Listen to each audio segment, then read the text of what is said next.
오늘은 이사야 41장 말씀입니다. 섬들아 내 앞에 잠잠하라. 민족들아 힘을 새롭게 하라. 가까이 나오라. 그리고 말하라. 우리가 서로 재판 자리에 가까이 나아가자. 자, 여기서 섬들아 민족들아는 모든 우리 모든 인류를 말하는 겁니다. 모든 사람들을 말하는 겁니다. 함께 말해보자. 하나님께서 우리들에게 말씀을 하고 계십니다. 2절에 누가 동방에서 사람을 일깨워서 공의로 그를 불러 자기 발 앞에 이르게 하였느냐. 열국을 그의 앞에 넘겨주며 그가 왕들을 다스리게 하되 그들이 그의 칼에 티끌 같게 그의 활에 불리는 조개 같게 하며 3절에 그가 그들을 쫓아가서 그의 발로 가보지 못한 길을 안전히 지났느니. 우리 4절 함께 읽겠습니다. 시작. 이 일을 누가 행하였느냐. 누가 이루었느냐. 누가 처음부터 만대를 불러내었느냐. 나 여호와라. 처음에도 나요 나중 있을 자에게도 내가 곧 그니라. 아멘. 역사의 주관자, 만물의 주인, 바로 우리 하나님입니다. 그래서 내가 그분이다. 옛날에도 어제나 오늘이나 영원토록 동일하신 분이 바로 우리 하나님입니다. 우리가 잘 아는 것처럼 구약의 모든 말씀은 예수님에 관한 예언입니다. 여기 1절부터 7절까지의 말씀은 실제로 역사로는 고레스 페르시아 왕이죠. 고레스 왕에 대한 예언입니다만은 이건 또 예수님에 대한 예언입니다. 참된 정복자, 열국의 왕들을 다스리는 분, 바로 그분이 예수님입니다. 그래서 역사의 정복자들이 참 많아요. 고레스도 페르시아를 127도를 다스렸죠. 알렉산더 더 넓은 영토를 다스렸습니다. 우리가 잘 아는 징기스칸 아시아와 유럽까지 정복을 했었죠. 그러나 그런 나라들은 얼마 가지 못합니다. 200~300년밖에 가지 못합니다. 그런데 온 세계를 정복하신 진정한 정복자가 누구냐? 바로 예수님입니다. 우리가 시편 2편에 우리가 말씀을 들었죠. 그래서 모든 나라, 모든 민족, 모든 백성을 다 우리 예수님에게 주신 겁니다. 그래서 우리 예수님의 그 복음이 세계를 정복해 가고 있는 거죠. 그러니까 세상의 정복자들은 칼과 활과 무력으로 정복을 하는데 우리 예수님은 보이지 않는 진정한 칼, 바로 하나님의 복음의 말씀으로 정복을 해 가고 있죠. 그래서 베드로를 비롯한 12제자들은 유대와 그리고 사마리아를 정복했죠. 바울과 그의 제자들은 로마를 정복합니다. 그리고 이그노들은 프랑스, 스위스를 정복을 하죠. 루터의 후예들은 독일을 정복을 합니다. 청교도들은 영국과 미국을 정복하잖아요. 우리나라와 중국도 복음이 정복을 하고 있습니다. 중국에도 공산당의 무서운 핍박을 복음이 정복을 하고 있습니다. 자, 하나님은 모든 만물을 다스리는 분인데 그 다스림을 예수님을 통해서 이루셨다는 것입니다. 그래서 그 예수님 앞에 통치를 받는가, 그게 바로 하나님의 나라가 되는 거죠. 그런데 6절, 7절에 보면 그들은 복종하지 않습니다. 많은 복종하지 않는 나라들은 멸망을 하게 되는 겁니다. 자, 어제나 오늘이나 영원토록 동일하시고 우리를 다스리는 예수님 앞에 그 다스림을 받는 곳에 평강이 있고 희락이 있습니다. 자, 이게 큰 역사에도 그렇지만은 작게는 내 가정, 내 마음, 순간의 내 생각도 하나님의 다스림을 받기를 원합니다 하면서 기도할 때 우리들의 삶에 하나님의 나라가 이루어지게 될 것입니다. 자, 8절 이하에 참 이사야에 많은 좋은 말씀이 있습니다만은 이 말씀처럼 또 우리들에게 힘을 주시는 말씀이 없죠. 8절, 9절, 10절 우리가 읽었습니다만 한 번 더 읽겠습니다. 시작. 그러나 나의 종도 이스라엘아, 내가 택한 야곱아, 나의 봇 아브라함의 자손아, 내가 땅 끝에서부터 너를 붙들며 땅 모퉁이에서부터 너를 부르고 내게 이르기를 너는 나의 종이라. 내가 너를 택하고 싫어하여 버리지 아니하였다 하였노라. 아멘. 자, 자, 택하여 부른 것을 우리는 구원이라고 그럽니다. 우리 예수님은 우리를 지명하여 부르시고 우리를 붙들어 주신 분, 그리고 한번 택한 우리를 결코 영원히 버리지 아니하리라. 내가 너를 싫어하여 버리지 아니하였다. 자, 역사에서 이스라엘이 얼마나 우리 하나님의 마음을 아프게 합니까? 거역하고 반역했습니다. 오랜 세월. 그런데 버리지 않았어요. 징계는 하셨습니다.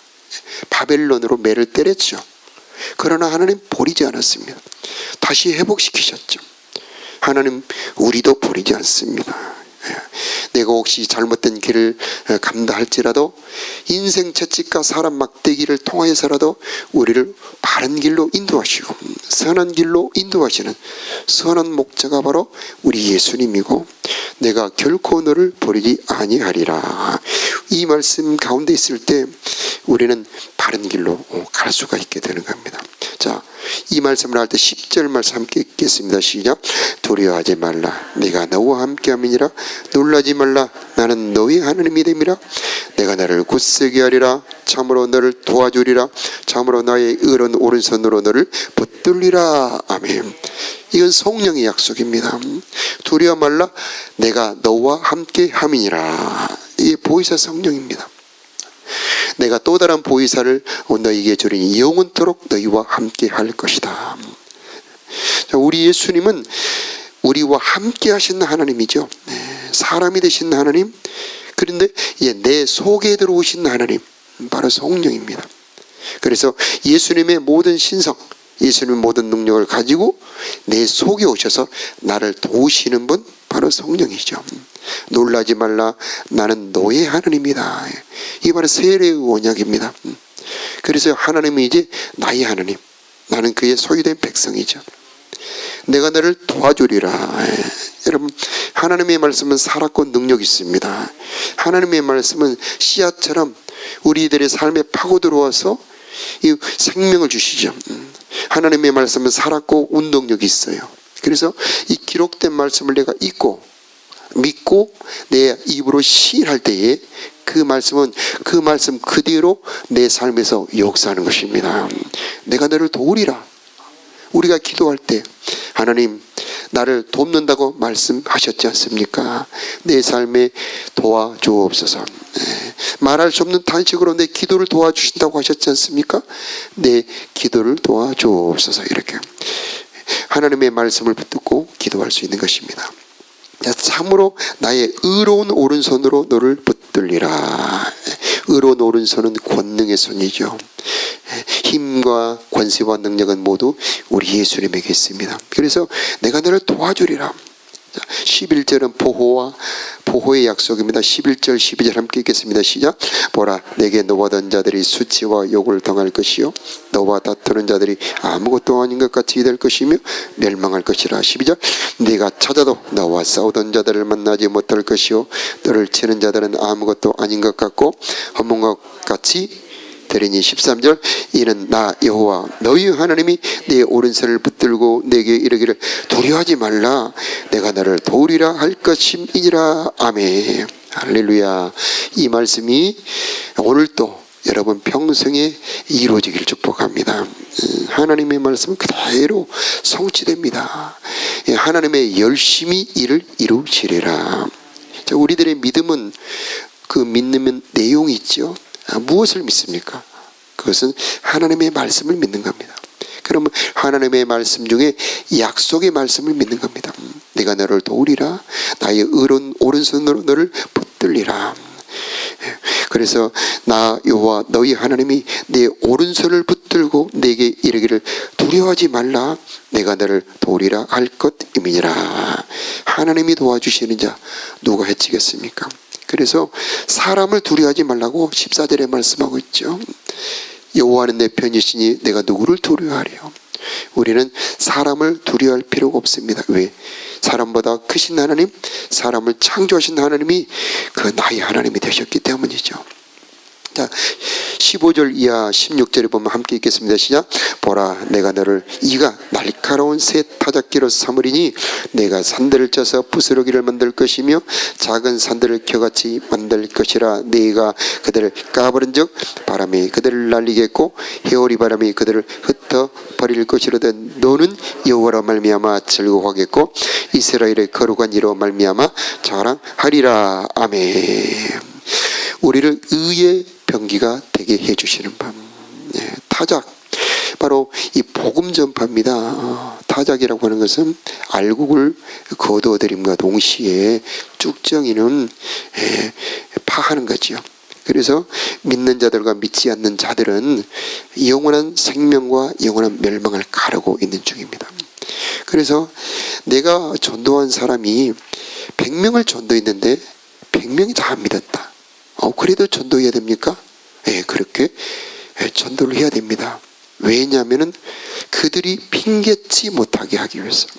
그래서 복음을 전해야 됩니다. 물론 우리가 복음을 전할 때 그 중에 반드시 믿는 자들이 나오게 되어 있죠.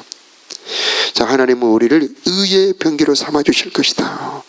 너의 몸을 그분께 드리라. 의의 병기로 드리라.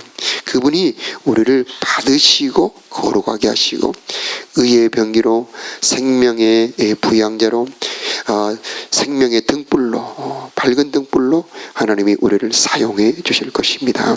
자, 17절 함께 읽겠습니다. 시작.